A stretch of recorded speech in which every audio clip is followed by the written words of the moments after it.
place I can go without the reality of what I think it should be. But being who I am and with the weapons of words in my left hand, I put it down on paper so I can feel free. Well, it's 2 a.m. in Texas, and all that I have left of is this half glass of wine so I can lay my head. And I find it hard to sleep now, and I think it's funny how no matter how hard I live, I never feel fed.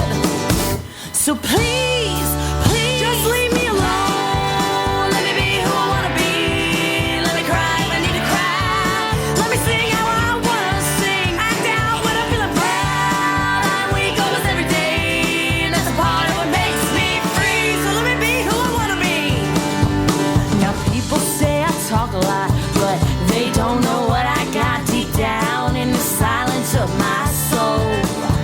And every time he comes around, tries to build me up and it breaks me down. I think of my pretty little mama and I feel whole.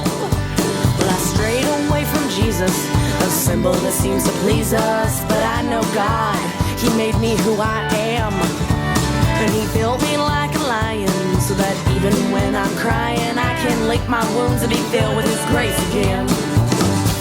So please,